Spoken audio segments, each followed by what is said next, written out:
And welcome to episode 7 of Out of Character with Johnnie Holes. I must have re recorded this one episode that I'm speaking to you now with at least a dozen times. I just told Mello I'm having a tough time getting through it. I want to be as honest as I possibly can. I don't want to sugarcoat anything. I don't want to exaggerate anything. I just want everything to be truthful. As you can tell, this is what I look like. I look like death. There was a time where I actually did look presentable, but now I look like shit. I haven't had a haircut since December of last year. I live in a fucking mess. And I have a cat that's making me bananas. It's really adding to the atmosphere here. But I want to talk about what it's like to live with PTSD every single day, and it is so fucking hard. You Thank you, Kat. You're just completely ruining the mood. Can you believe this? I just seriously, Stipey. This is my cat, Stipey. Say hello. Hello, I'm Stipey, and I'm a pain in the ass. Yes, you are. Stipey, come here. Come here. I gotta get you down. Come here. I'll pet you over here. Should I just keep this in? I don't. It's like she doesn't even want me to say anything. It's completely gonna lose the. Look how I am so disgusting. I can't. This is why I don't like, you know, posting stuff. I guess this isn't going to be episode 7. Maybe I'll just put it up on Twitter randomly because this is ridiculous. Look at this. This cat is. I have like 18 chins.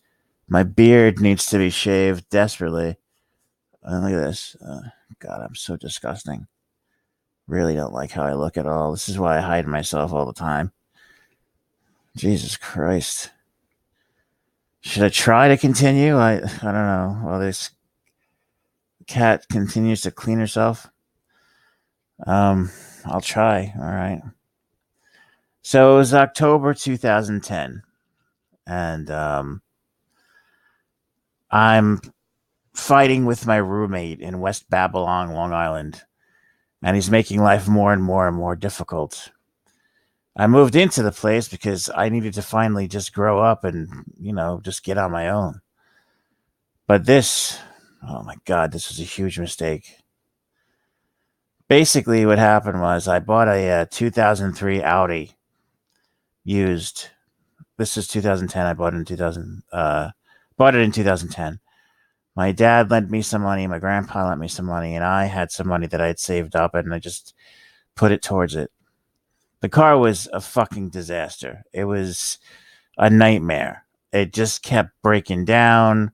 I had really weird legal problems with it. It was just a mess. I bought it from a friend of my dad's, and it just turned out to be a big mistake. I learned from that mistake very, very quickly. Well, not really, because a few years later, I would buy a pickup that lasted maybe 6 months, and the transmission would drop. Unbelievable. But anyway, I digress. You had to say that at least once. Thank you, Kat. I really hope she doesn't screw up the mood of this video. Um, Maybe it's like a foil. If you don't know what a foil is, look it up. It's my cat. My cat is my foil. All right. So it's the end. It's nearing the end of October, and we're just arguing constantly. I can't take it anymore. I've got $212 in my bank account, and I'm like, I need to get a hotel for the night. I can't stay here. It's making me crazy. So I hop in my car, and I end up in a Burger King parking lot. The car, of course, was stalling. It's nighttime, and just sitting there. I'm not eating anything. I didn't order anything. I'm just sitting there. My heart starts to pound like 1,000 miles a minute, right, Stipey? Right. And I'm getting really just tense, and I think I'm having anxiety attacks. When suddenly I am on the phone with my friend, and I realized that I should call an ambulance because my heart is just out of control at this point. Ambulance comes, picks me up. They find my blood pressure is through the roof. It's an astronomical number. I don't even remember what it was. I end up in I guess they would call it the heart ward or something of this one hospital. So I don't even remember the name of it, but they kept sending me bills because I thought it was ironic. It was I don't remember. It was some crazy religious name. So I'm in there for about 3 or 4 days, and the doctor finally says, "Look, I'm going to give you a catheterization." He's like, "I want to see what's going on in there." He's like, "This is too weird." I said, "All right." So I go into the hospital, and I'm in the hospital, and they wheel me into this really scary looking area. It was out of a movie. There's nurses, there's doctors, there's surgeons. They're all over the place. This guy takes a needle. They strip me also, and he takes this. I'm completely naked in front of all these people. My tiny penis exposed. Yeah, I'll admit it. I don't care. I got a small wang. There you go. The whole world knows now. Who cares? All right. So I got this thin metal object that looks like it was made out of a coat hanger. They stick it through my groin, and I'm wide awake. They want to give me a Xanax, but I can't take Xanax because I'd just been out of rehab about maybe a couple of months. And so they stick it in there, and I could see what's going on. There's a monitor for everything. I could see my veins. I can see my heart. It's all them beautiful black and white. While this guy is moving this object around, he's also telling me not to move. Don't move, don't move. He keeps repeating. So he's looking in there, and he very nonchalantly says, "Okay, John, it looks like you're gonna need a couple of stints." Now at this point, I just didn't give a shit. I was like, you know what? Everything else is going wrong. Fine, I need stints. Whatever. So I said, okay, fine. Whatever. He removes the thing. They wheel me into what I assume is like a prep room. Is this thing on? Yes. And I have to sit in a specific position for I don't remember how long, because if I moved, something bad would happen, and I don't remember what it was. And of course, my luck, I have to pee like there's no tomorrow. But I'm not allowed to move out of this position because my body's adjusting from getting the thing in my groin. I don't remember what the reason was, but I'm not allowed to move for like a couple of hours or 45 minutes or something. It was really strange. This was after the catheterization. I think it's called an angiogram. I think that's what it's actually called, but they call it for some reason that. So I'm not allowed to move, and I gotta pee like there's no tomorrow. And I tell the nurse. The nurse, very kindly, sweetest woman in the world, she comes in with one of those plastic urinal things, and she sticks it on my wang so I could try to pee. So I've got, and of course I can't do this. I have this beautiful woman who's got this thing, this plastic thing around my a urinal basically on my wang, and she's kind of sitting there, and she's like this, so not to look, to give me some sort of a privacy, even though she's in the room like this. She's like, "Oh, don't worry about it. I've done this all the time." I'm trying to pee. I can't do it. And the only way I know how to tolerate it is by telling jokes. So I'm like, this is a fetish for some people, and I realize gravity too. If I do pee, I don't know how the pee is going to get in there without jumping because I'm in this one position. So finally, she's standing there. I said, I can't do this anymore. I'm really sorry. Thank you so much. You're really sweet. And she was very kind and very nice about it. So she's okay. So I tried to do it on my own. Finally pee on my own. Thank God I'm laying down now. Excuse me. Let's get into a different position. So I'm finally able to pee on my own. I'm in alone, and I have to move just a couple of inches. They let me move. Still don't remember why I wasn't allowed to stay and move around. If anybody had this kind of procedure, let me know why we're not allowed to move for a certain amount of time. Finally pee. Then an hour or so later, the surgeon that performed the procedure on me comes in, and he's got this grim look on his face, like there's something wrong. He just looks at me like it's, really. I never saw a look on a doctor like this before in my life. So he goes, listen, he goes, I have to apologize. He goes, you don't need a stent. He's like, you actually need bypass heart surgery. He said, we're going to take you to St. Francis Hospital tonight. The surgery is going to happen tomorrow morning. He's like, I think there's some damage to your heart as well. He's like, I'm not sure. And I'm also not sure what kind of bypass surgery that you need right now. He's like, you'll find out tomorrow. So once again, I'm just like, it didn't sink in. It was just strange. I was just like, I can't believe this is happening. I found out that my widowmaker, which is your main artery, they call it a widowmaker because, as Kevin Smith has told people, actually, because he had a similar problem, except he got lucky. He got a stent. I had to have a new vein put in. It's basically kills you. It was 100% clogged, and I was basically on the edge of death there. So they basically take a graft from your leg, and it becomes your main artery.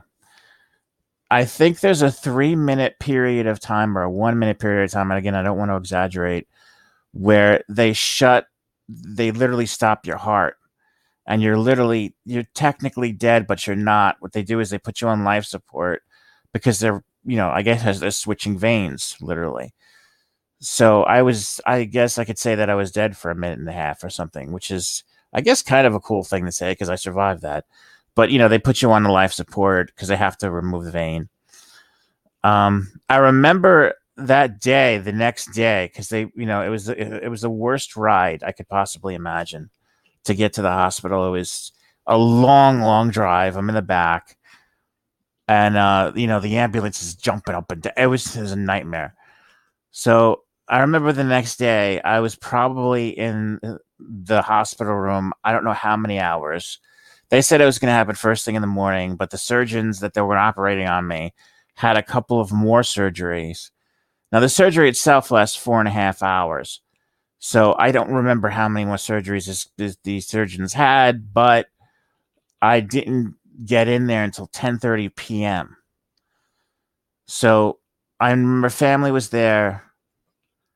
This man comes in this room with a small razor, and it's an electric razor. Luckily, I'm not very hairy, but he shaved my entire body from top to bottom. He shaved my legs. He shaved my groin. He even shaved my ass. He shaved what little hair I have on my arms, on my armpits, my whole entire body. He shaved it from top to bottom. It was probably one of the most humiliating experiences. But to be totally honest with you, when you're in a situation like that, come on, stop. Please stop. Please. When you're in a situation like that, you just, humility, you don't even care about it anymore because, you're about to have a major operation. So I go in there, and they finish shaving me. They cover me up. My roommate comes in. Now, my roommate was an insane, crazy born again Christian. Jesus was everything to this guy. He was out of his mind. To be totally honest with you, I'm not speaking bad of Jesus. I think Jesus is a great dude. I think God is awesome. But this guy he was just over the top with God stuff. So him and his sister come in. We do a prayer. Now, this is an important part of the story. The guy comes up to the roommate of mine, goes, look, and I swear to God, he said this. I have witnesses. I don't care he goes, look, if something happens with your family and they don't let you home, don't worry about it. We'll work it out. He's like, I don't want you to think about it. He's like, we'll take care of you. Whatever we have to do, man. He's like, I'll do it for you. He's like, don't worry about it. I don't want you to worry about that. I said, okay. Thank you. I said, that makes me feel better. Important part of the story. So we do a prayer thing. My dad's there. My best friend is there. His sister, my roommate's sister, my roommate, my stepmother, I think, is in another room. I don't remember if my sister's there either. I know she was there. She didn't come in. Whatever, it doesn't matter. So I'm in there for I don't know how long. We do the prayer thing. He tells me all that bullshit. It's now 2 hours later. They wheel me into the room for surgery. Now, apparently, I don't know how this happened, but apparently, I did my entire act. I don't. This is true. Again, true story, not exaggerating. Um, I'll go into how I found this out later, but anyway, I don't remember anything after they wheeled me in. I just remember seeing my family all sitting down. I don't think they noticed me, and then wheeling me into the room for surgery. I don't remember anything else after that. Um, After the surgery, I now this is what I know because this is 8 years ago. I still don't know everything, and I've asked the doctors a million times, and I don't process it properly when they tell me because it's just so weird. But the surgery, from what I understand, was successful. However, they couldn't get me to breathe on my own, so I was on a breathing machine. Little did I know, I had no idea, but I literally almost died because they could not get me to breathe on my own, and they tried to twice. I remember 20 minutes from I think the 2.5 weeks that I was in the hospital. That's that's all I remember. It's There are three moments that I remember the most, and I think this is like a spiritual thing. The reason why I remember it, but the first moment I remember, or four moments. The first moment I remember was my friend coming in that I've known for 27 years. I call her my ex girlfriend. I don't think she likes me saying that. She's just like my one of my dearest friends now. She comes in and she just kind of looks at me, and she looks at me like it's the last time she's ever going to see me again. And I'll never forget that because they thought I was going to die. So I remember mouthing the words to her, I'm going to be okay, because I had the thing in my mouth. And she just kind of looked at me. She just gave me this look like it was the last time she was ever. I'll never forget that as long as I live. So the second moment I remember was my friend Jimmy coming in and just kind of looking at me and go and just saying, "Oh shit, man, that's fucked up, man. That shit." I don't know if Jimmy was processing the condition I was in. It was the weirdest thing. Jimmy just standing there, just going, "Holy shit, man, this is all fuck." And like Jimmy's not a stoner, he's not a drunk. He's just kind of sitting there, just looking at me like it was weird.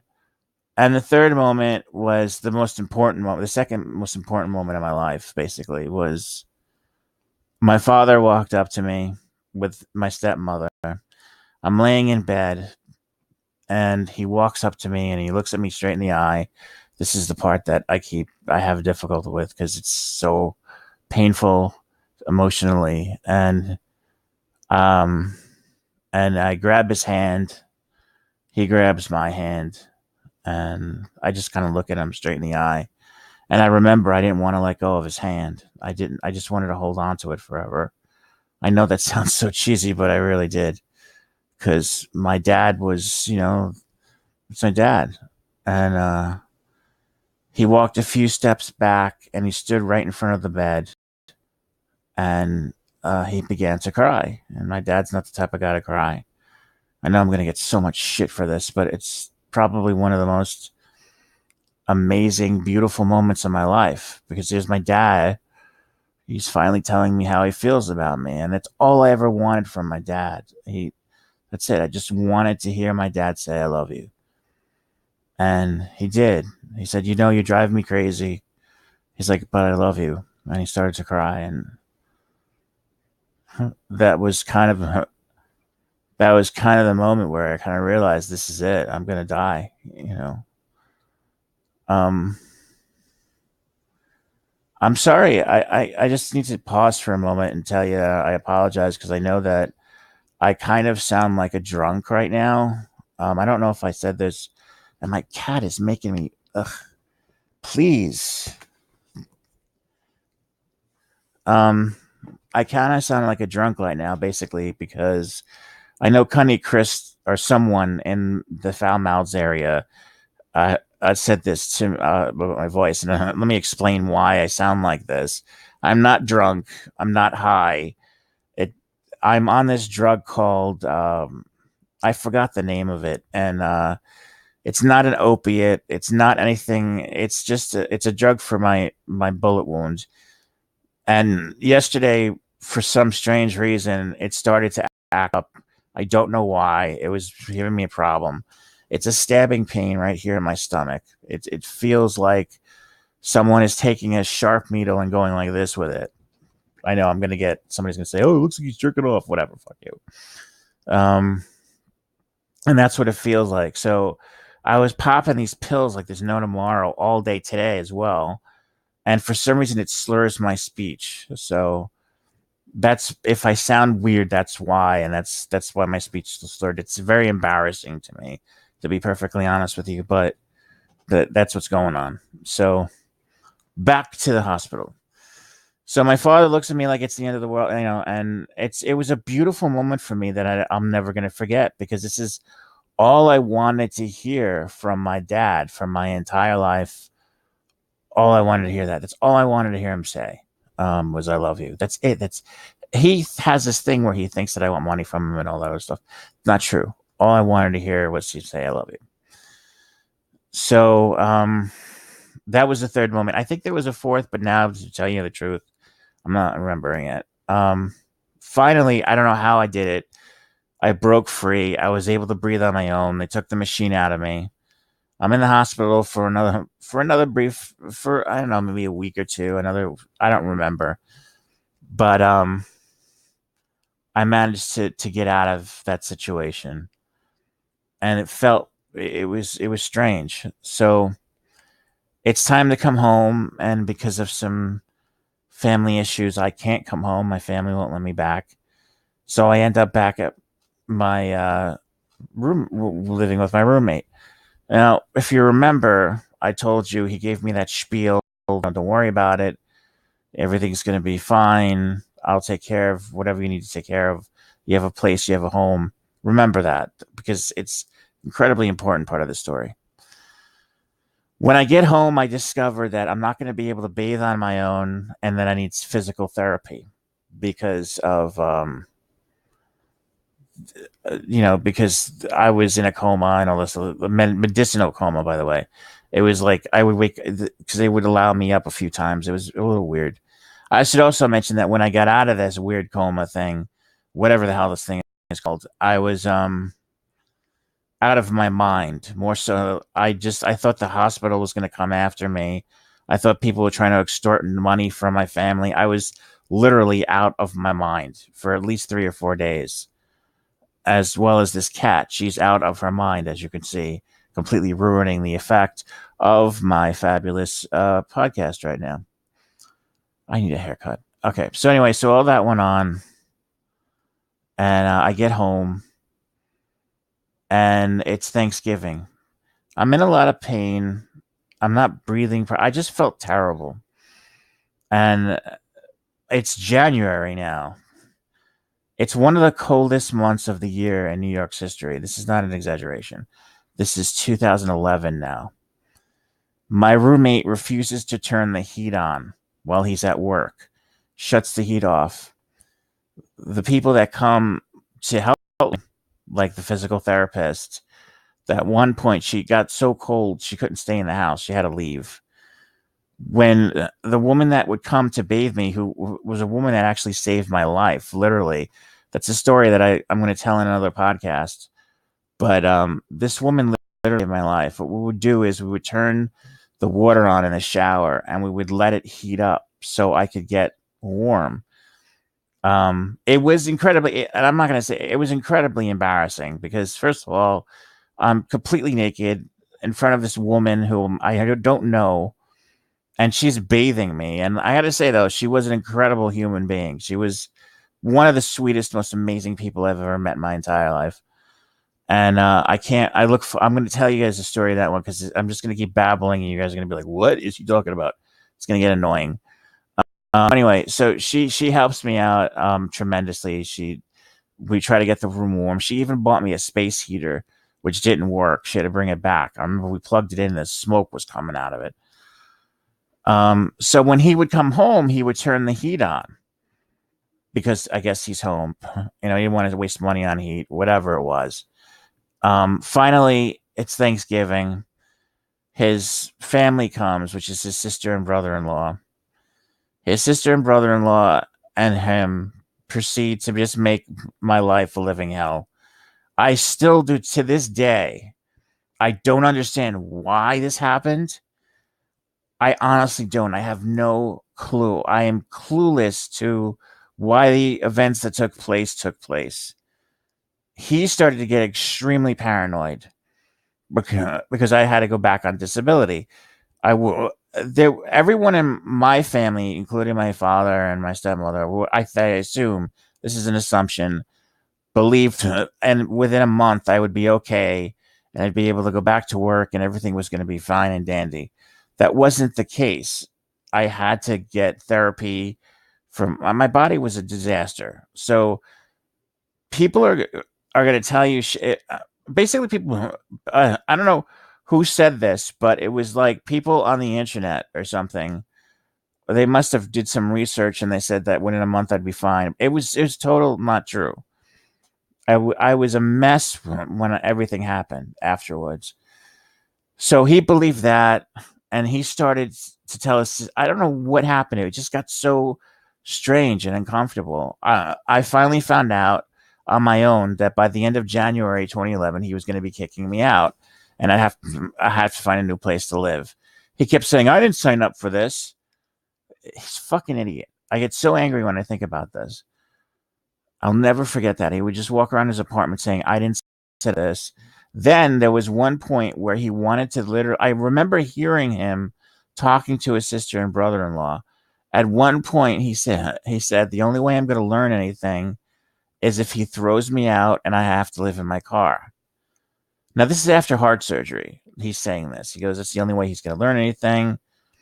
I'm going to have to kick him out. He's going to have to." I swear to God.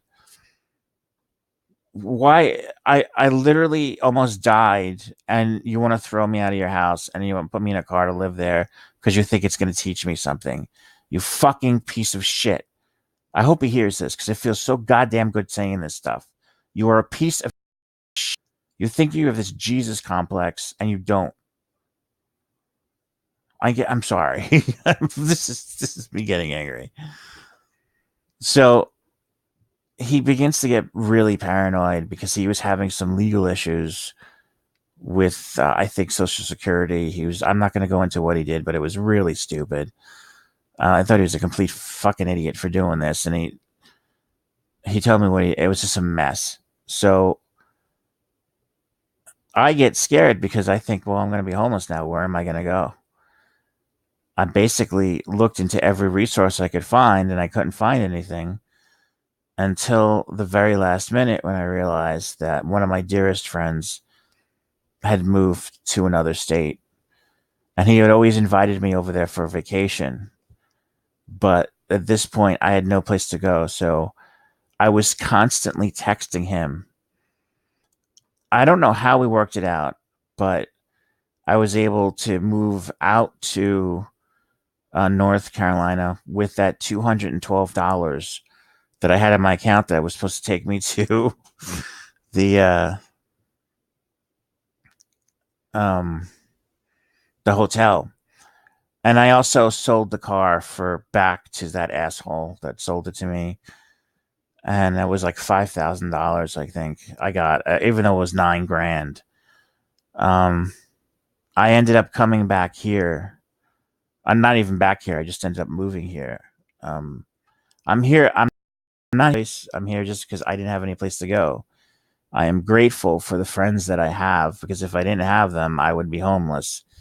I know that I was kind of a pain in the ass to them because I didn't know what was going on, but they helped me out tremendously. I feel like there's holes in this story, no pun intended, that I probably missed because it can go on forever. In episode 8, I'm going to talk about the escape. I'll call it the escape because it's so hard to believe what I went through to get out of that house. It's just unbelievable, and it's a really funny story, and so it's funny and for me it's scary reliving it, but it deserves a its own podcast. So this has been 30 minutes already. All right, guys, I want to thank you all for listening. I really don't care about my appearance. I'm just a mess. This is how I look. This is how I record these things. So I'm sorry. Hope nobody just goes off on me or whatever. Thanks for listening, and I will see you in episode 8.